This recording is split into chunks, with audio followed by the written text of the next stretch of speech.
السلام علیکم ملګرو. په جنگي بدر کې لومړنی جنگ مسلمانانو دلته کړی و نو او تقریبا دې کې مسلمانان ډېر کم وو. نو مسلمانان تقریبا 313 کسانو پورې نو کافران تقریبا 1000 پورې کسانو هغو پیټو. نو دې 200 سره پر آسونو حضرت محمد صلی الله علیه وسلم سره دې وخت کې 313 کسانو. نو دا واقعه واورئ چې لومړنی جنگ شوی دی. مولانا اختر علي خلیل اورو مخکې ملګرو سره لازمي شیر کوي.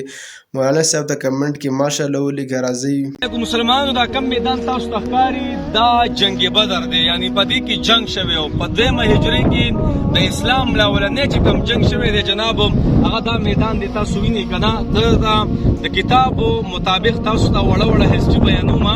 نبي رسول الله وسلام سره 313 کسان 314 او کافران چې کوم هغه 1000 او ورسره 200 آسونه وغیره داسې اوښانو د هر یو سره تورې وغیره زغرې هر یو شی برابر او صحابو سره څه 7 سره اوښانو لږ داسې 2 سره آسونه او بیخي چا سره ډانګونه وغیره خپل بخپې دې میدان ته رارسېدلي. حالانکې موږ په ښایسته ګاډي کې غالبا 2 غنټې کې راورسېدو لږ نبي رسول الله سلام راغلی په دې میدان کې. تاسو ته ښکاري دا میدان که نه ګورئ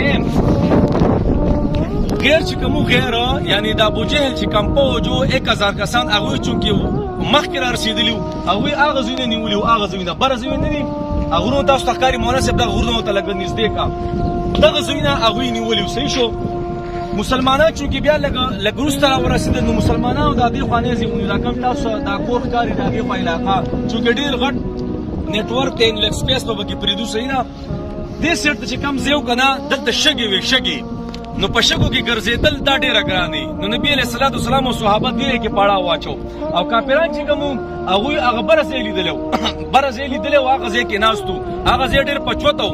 الله جل شانو باران وکړو صحابو ته اوبه برابر شوې او هغه ځای کې خو اوبه ودرېدې نه ټولې بیا لاندې راټېدلي وو. تاسو ته چې هغه یو غر ښکاري هغه غر تاسو راواړوئ هغه غر الله اکبر کبیره. دا ګورئ مسلمانانو اخوا دېخوا میدان نه دی. په دې میدان کې جبرئیل علیه السلام د 1000 فرشتو سره راغلی او جنګېدلی دی. دا هغه میدان دی. هغه غر چې تاسو کوم ولیدو که نه دلته عربو مطابق هغې وایي هغه غر باندې همیشه دغه سرې خاورې پرتې تاسو دا ویني سرې خاورې پرتې. ولې په دغه ځای باندې جبرئیل علیه السلام راغلی و د 1000 فرشتو سره راغلی و او دا دغه نه شیطان د یو علاقې د یو بابا په شکل د ابوجهل لاس نیولی او را روانو سره. او دا کم دا غرونه چې تاسو وینئ که نه نو چې دا کم غرونه د دې علاقې یا نور چې کم مشرکانو او جنګ یې نشو کولی هغوی بره خېتلي او وی الله الله الله چې نن به دا غیر د مسلمانانو سره څه کوي. هغه بابا ابوجهل دا لاس یې نیولی او داسې او وی ورته جنابو وایي ګورئ دا مسلمانانو باندې تورې مه استعمالوئ تورې د نیام نه مه راوباسئ. دا یو څو کسان دي یو بل پسې وتړئ الله الله. خو چې کله په هغه غر باندې جبرئیل علیه السلام راکوش هغه غر چې تاسو ته ښکاري که نه او یو دوړه شوه داسې دوړه شوه یو ګرد و غبار د ځمکې نه جوت شو. نو هغو شیطان هغو پېژندو جبرئیل علیه السلام هغو ډېره غټه عبادت کړو. تاسو دا دوړه وینئ که نه دا یقینا زه قسم دی چې ډېر خوند کوي. څنګه دا شګه هوا سره وشتېږي هغه شګه داسې پرته مسلسل او شګه هغه پرته ده ښه ده. ګوره هغه غر باندې تاسو وګورئ که نه په دغې فرشتې راغلي دي نو جناب وایي دغه شګې کالو سر دغه ځای کې پرتې الله. نو خبره مې کوله چې کله دې میدان ته حضرت جبرئیل علیه السلام راغلی د 1000 فرشتو سره او الله بیا تسلي ورکړي 3000 درلې الله جل شانه به تسلیانې ورکولې.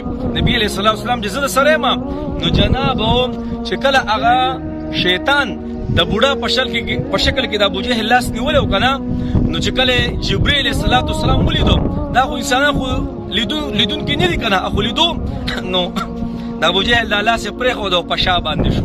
ابوجهل ورته وایي اشنا چېرته دی؟ هغه ورته وایي اني ارا ما لا ترا چې څه ځای نم که نه هغه تاسو نه وینئ. ولې جبرئیل علیه السلام د فرشتو سره راغلی الله اکبر کبیره. نو جناب دا چې دا کم میدان تاسو ته ښکاري که نه په دې باندې د اسلام لاولنی جنګ شوی دی جنابو. او ګوره یو معجزه خبره دا ده که نه چې ګیر چاپېره څومره علاقې دا ټولې خړې دي خړې یعنی سره غرونه دي او په کوم ځای چې دا جنګ شوی دی که نه دا کافي غټه علاقه ده دا ټوله ماشاءالله تکه شنه پرته ده. نو جناب کله چې جنګ شروع کېدو که نه صحابه دې سیټ ته دي او کافران هغه سیټ ته دي. نو د جنګ نه مخکې به یو مقابله کېده مبارزه او مقابله کېدله.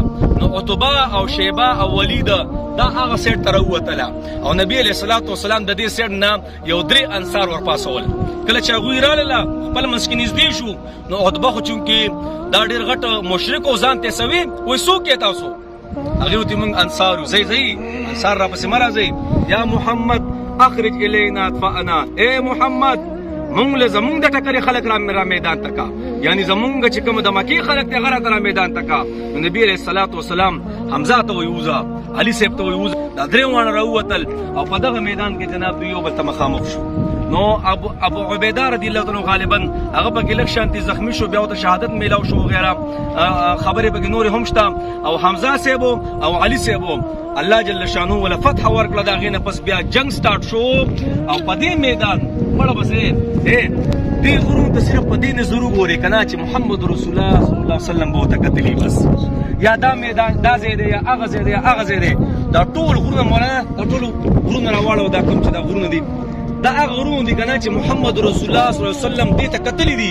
په دغه نظر ورته صرف وګورې. نو غرض مې دا دی چې په دې کې بیا جنګ وشو او کافرانو ته ډېره غټه ماته میلاو او یا چې کم کافران دي هغې مردار کړه، قتل یې کړه او یا صحابه ونیول، د هغې بیا پیسې وغیره واخیستې. نو جناب دا چې کوم میدان دی ډېر مبارک میدان دی. په دې کې د اسلام ډېر لوی غزا شوې، جنګ بدر چې ورته مونږ تاسو وایو. هر کله چې عمرې له راشئ نو دې ځای وزټ تاسو وکئ. دې نه پس په تاسو سره انشاءالله کم چې د جنګ بدر کم شهدا دي کم ځای کې دفن دي هغه به تخایو. او دا مسجد عریش دی جناب، تاسو چې دا کم جومات ښکاري که نه مسجد، دا مسجد عریش دی، یعنی میدان هغه میدان دی هغه ځای. او نبی علیه السلام کې یو خیمه برابر شوې وه. نبی علیه الصلاة والسلام ټوله شپه دعاګانې غوښتې. ابو بکر رضی الله عنه راغلی فاخذ ابو بکر بیده، د نبي علیه السلام لاس یې ولیدو ویني داسې وایي د الله رسوله بس کا، بس د الله امداد راغلی. الله اکبر کبیره. نو دا چې دا کوم جومات تاسو ته ښکار دا سپین جومات که دا مسجد عریش دی. دلته نبی علیه الصلاة والسلام دپاره صحابو داسې خیمه او داسې چش شاندې ساز کړی. نبي علیه السلام به دلته دعا غوښتله او دغه راوړه مولانا صاحب.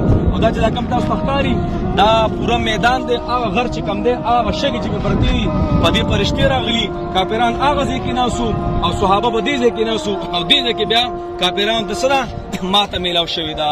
نو الله دې به زمونږ د دغې خلکو سره څه وکړي، یقین وکړه بس حشر وکړي د قیامت په میدان. بس زموږ به دغه دعا وایي الله مو راته خوشحاله ساتي.